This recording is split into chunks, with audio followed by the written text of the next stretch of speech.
बात है, देवताओं और राक्षसों में आपसी मतभेद के कारण शत्रुता बढ़ गई। आए दिन दोनों पक्षों में लड़ाई होती रहती थी। एक दिन राक्षसों के आक्रमण से सभी देवता भयभीत हो गए। वे भागते भागते ब्रह्मा जी के पास गए।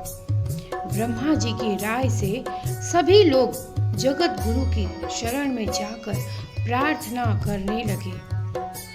देवताओं की प्रार्थना से प्रसन्न होकर भगवान ने कहा, देवताओं, तुम लोग दानवराज बलि से प्रेम पूर्वक मिलो।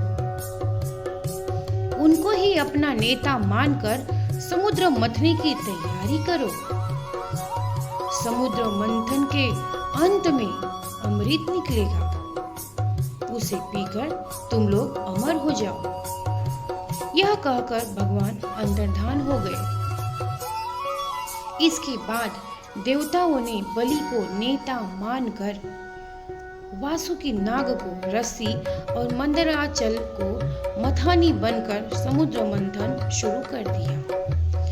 परंतु जैसे ही मंथन शुरू हुआ कि मंदराचल ही समुद्र में डूबने लगा। सभी लोग परेशान हो गए। अंत में निराश होकर लोगों ने भगवान का सहारा लिया। भगवान तो सब जानते ही थे। उन्होंने हंसकर कहा, सब कार्यों के प्रारंभ में गणेश जी की पूजा करनी चाहिए। बिना उनकी पूजा के कार्य सिद्ध नहीं होता। यह सुनकर वे लोग गणेश जी की पूजा करने लगे। उधर गणेश जी की पूजा हो रही थी, इधर लीलाधारी भगवान ने कच्छप रूप धारण करके मंदराचल को अपनी पीठ पर उठा लिया। तत्पश्चात समुद्र मंथन शुरू हुआ। मथते मथते बहुत देर हो गई, अमृत न निकला।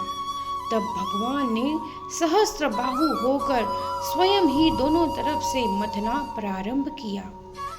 उसी समय हलाहल विष निकला, जिसे पीकर शिव नीलकंठ कहलाए।